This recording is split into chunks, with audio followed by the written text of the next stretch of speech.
जय हिंद साथियों, स्वागत है आपका self study classes with Sumit Jain YouTube channel में। दोस्तों आज के वीडियो में हम पढ़ने वाले हैं नई कविता से संबंधित महत्वपूर्ण रचनाएं। अभी तक दोस्तों हमने आदिकाल, भक्ति काल, रीति काल, है ना, आधुनिक काल में भारतेंदु योग, द्विवेदी योग, छायावाद, प्रगतिवाद, प्रयोगवाद और अब हम पढ़ने वाले हैं नई कविताएं की। ठीक है, तो सभी लोग वीडियो को लाइक करेंगे। जिन भी साथियों ने अभी तक चैनल को सब्सक्राइब नहीं किया वो सब्सक्राइब करके बेल आइकन को जरूर दबाएंगे। ठीक है, तो स्टार्ट करेंगे दोस्तों आज का ये वीडियो। और दोस्तों जो भी साथी अभी तक व्हाट्सएप ग्रुप से नहीं जुड़े हैं वो 9098609291, ठीक है, इस नंबर से आप जुड़ सकते हैं और वीडियो को लाइक और शेयर आपको अवश्य करना है। ठीक है, आज का दोस्तों आपका पहला प्रश्न है कि सीढ़ियों पर धूप में के रचनाकार कौन है। 4 विकल्प हैं आपके पास, 2 सेकंड में उत्तर आपको बताना होता है। और मैंने आपको कई बार याद करवाया है दोस्तों कि बोले सर सीढ़ियों पर धूप में क्यों खड़े हो, तो कहा कि मैं खड़ा हूं, मेरी तो रघुवीर सहाय करते हैं। क्या करते हैं? रघुवीर सहाय करते। मैं सीढ़ियों पर धूप में खड़ा हूं, मुझे कोई दिक्कत नहीं, मेरी तो रघुवीर सहाय करते हैं। तो इसके रचनाकार कौन होंगे? रघुवीर सहाय करते हैं। बोले सीढ़ियों पर धूप में खड़े हैं तो रघुवीर सहाय करते हैं, तो रघुवीर सहाय की रचना हो जाएगी, यानी आ नंबर आपका बिल्कुल सही हो जाएगा। ठीक है, नेक्स्ट है आपका संशय की एक रात की रचनाकार कौन है। कई बार एग्जाम में पूछी गई दोस्तों। 4 विकल्प 2 सेकंड में आपको उत्तर करके चयन करके बताना है। फिर मैं आपको बता देता हूं कि संशय की एक रात में नरेश मेहता आए। संशय की एक रात में नरेश मेहता आए, ये आपकी ट्रिक है याद करने की। तो संशय की एक रात ये नरेश मेहता की रचना हो जाएगी, यानी कि आपका जो विकल्प नंबर सी है वो आपका बिल्कुल सही हो जाएगा। संशय की एक रात में नरेश मेहता आए, ठीक है, सी नंबर बिल्कुल सही है। नेक्स्ट है आज दोस्तों हम तुम की रचनाकार कौन है। हम तुम 4 विकल्प हैं, 4 में से आपको चयन करना है। और मैं आपको बता दूं एक गाना आपने सुना होगा, हम तुम एक एक कमरे में बंद हों, सुना है ना। तो दोस्तों क्या कुंवर लोग, आजकल के जो कुंवर लोग हैं, कुंवर, वो चाहते हैं कि हम तुम एक कमरे में बंद हों। तो यहाँ पर रचना है आपकी हम तुम, और कौन चाहते हैं? कुंवर लोग। तो कुंवर नारायण की हो जाएगी, कुंवर नारायण, यानी डी नंबर आपका बिल्कुल सही हो जाएगा। ठीक है, याद करने का माध्यम है, ठीक है, कि आपको याद रहे, तो डी नंबर बिल्कुल सही होगा। नेक्स्ट दोस्तों संसद से सड़क तक की रचनाकार कौन है। बोले सर संसद से सड़क तक धूल ही धूल मिलेगी, धूल मिलेगी, क्या मिलेगी? धूल मिलेगी। तो धूल मिल, इस प्रकार से धूल मिल, संसद से सड़क तक धूल मिल, तो धूमिल की रचना है, सुदामा पांडे धूमिल की, है ना।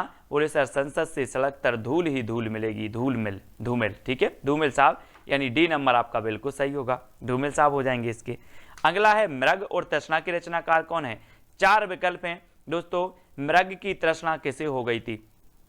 बोले भगवान श्री राम को, हरि को, है ना, उसे हरि बोलेंगे, उन्हें मृग की तृष्णा हो गई, वो मृग के पीछे पीछे भाग रहे थे। चित्र में देखो तो मृग तृष्णा हो गई थी हरि को, भगवान को, श्री राम को, है ना। तो हरि को हो गई तो हरि नारायण व्यास, यानी डी नंबर आपका बिल्कुल सही होगा। बोले हरि को क्या हो गई थी? मृग की तृष्णा। तो हरिनारायण व्यास की ये रचना है, बहुत ही बढ़िया रचना मानी जाती है और पूछी भी जाती है। ठीक है, नेक्स्ट है सूर्य का स्वागत की रचनाकार कौन है। 4 विकल्प हैं दोस्तों, आपको उत्तर बताना है। इससे पहले कि अगर आपने वीडियो नहीं देखी है तो वीडियो जरूर बताना है। सूर्य का स्वागत कौन कर रहा है? रघुवीर सहाय, दुष्यंत कुमार, सुदामा पांडे, धूमिल। ये दुष्यंत कुमार 2 जगह है, तो आप 2 में से एक कोई भी उत्तर बता देंगे कि सर सूर्य का स्वागत दुष्यंत कुमार करेंगे। कौन करेंगे सूर्य का स्वागत? दुष्यंत कुमार। ठीक है दोस्तों, जो भी साथी ज्वाइन मेंबर बनना चाहते हैं चैनल के, वो ज्वाइन मेंबर बन सकते हैं और ज्वाइन व्हाट्सएप ग्रुप में जुड़ सकते हैं। ठीक है, वहां पर आपको पीडीएफ आदि स्टडी मटेरियल प्रेषित किया जाता है। आपका कमेंट जो है सबसे ज्यादा हाईलाइट होते हैं, आपको तिरंगा इमोजी भी दिया जाता है। ठीक है, तो सूर्य का स्वागत दुष्यंत कुमार की रचना हो जाएगी। जागते रहो की रचनाकार कौन है। आपने देखा होगा भारत में जो पहरा देते हैं वो कहते हैं जागते रहो, कहां पर? भारत में। तो कौन होंगे? भारत भूषण अग्रवाल। बोले सर भारत में जो पहरा देते हैं वो बोलते हैं जागते रहो, कहां पर? भारत में। तो भारत भूषण अग्रवाल की रचना होगी कौन सी? जागते रहो। ठीक है, अब आपसे कभी पूछा जाएगा कि जागते रहो की रचनाकार कौन है, आप बोलना कि जागते रहो पहरा देते हैं भारत में, है ना। तो ये बोलते हैं जागते रहो, ठीक है, इस प्रकार से। अगला है आत्महत्या के विरुद्ध की रचनाकार कौन है?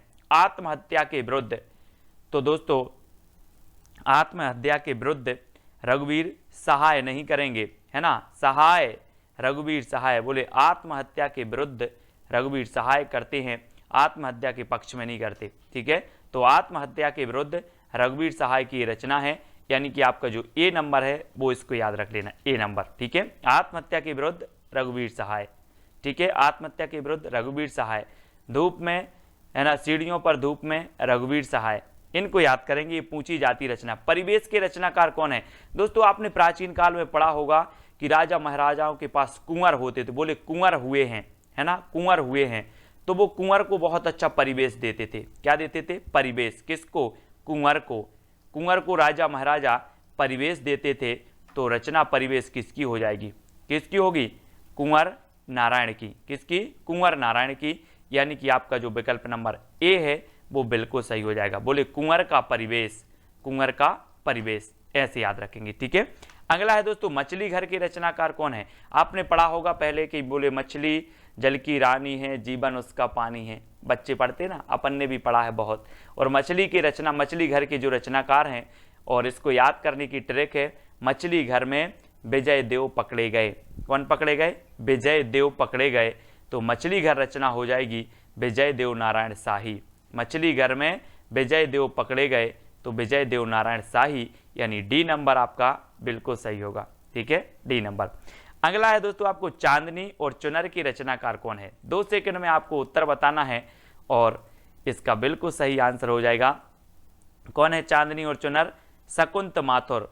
शकुंत माथुर, यानी कि शकुंत माथुर ने चांदनी की चुनर ओढ़ी। किसने? शकुंत माथुर ने चांदनी की चुनर ओढ़ी, तो चांदनी और चुनर की रचनाकार होंगे शकुंत माथुर। इस प्रकार से याद रखेंगे। क्या बोलोगे अब? कि शकुंत माथुर ने चांदनी की चुनर ओढ़ी, ठीक है, इस प्रकार से। नेक्स्ट है नाव के पांव की रचनाकार कौन है? दोस्तों आपने देखे नाव के पांव?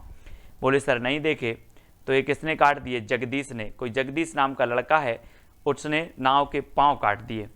बोले सर जगदीश ने नाव के पांव काट दिए, तो क्या हो जाएंगे? नाव के पांव के रचनाकार होंगे जगदीश गुप्त। कौन होंगे? जगदीश गुप्त। किसने काट दिए नाव के पांव? जगदीश ने, ठीक है। तो नाव के पांव रचना किसकी होगी?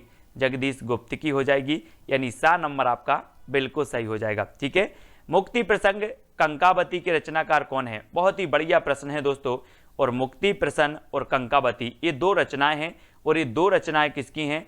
तो वो हैं राजकमल चौधरी। राजकमल चौधरी की मुक्ति का प्रसंग कंकावती से पूछो, है ना। राजकमल की मुक्ति का प्रसंग किससे पूछो? कंकावती से। तो राजकमल से हो जाएगा आपका राजकमल चौधरी, मुक्ति से हो जाएगा मुक्ति प्रसंग, कंकावती से कंकावती। तो राजकमल की मुक्ति का जो प्रसंग है वो किससे पूछो? कंकावती से पूछो। मुक्ति का प्रसंग कंकावती से पूछो। किसकी? राजकमल की, ठीक है। तो राजकमल चौधरी। अगला है दोस्तों बांसुरी जल गई की रचनाकार कौन है? बांसुरी जल गई और जलकर क्या हो जाएगी? धूल में मिल गई। बांसुरी जल गई और धूल में मिल गई, तो कौन होंगे रचनाकार? धूल में मिल गई तो धूमिल, है ना, धूमें मिल। बांसुरी जल गई धूल में मिल गई, तो धूमिल याद रख लेना इस प्रकार से। बोले सर बांसुरी जल गई धूल में मिल गई, यानी कि धूमिल, पांडे धूमिल, ठीक है। संसद से सड़क तक धूमिल ही धू ही मिलेगी, धूमिल। संसद से सड़क तक धूमिल, बांसुरी जल गई धू में मिल गई, है ना, तो धूमिल, इस प्रकार से। अगला देखो अनुपस्थित लोग के रचनाकार कौन है? अनुपस्थित लोग, आपको पता है दोस्तों भारत के लोग बहुत अनुपस्थित होते हैं। आज के वीडियो में भी बहुत सारे लोग भारत के जो हैं अपने, वो सब अनुपस्थित हैं, है ना। तो अनुपस्थित लोग कहाँ के होते हैं? भारत के वो होते हैं सर, तो भारत भूषण अग्रवाल, भारत भूषण अग्रवाल, है ना, क्योंकि भारत के लोग क्या होते हैं? अनुपस्थित होते हैं। तो भारत से भारत भूषण अग्रवाल की रचना हो जाएगी अनुपस्थित लोग, ठीक है।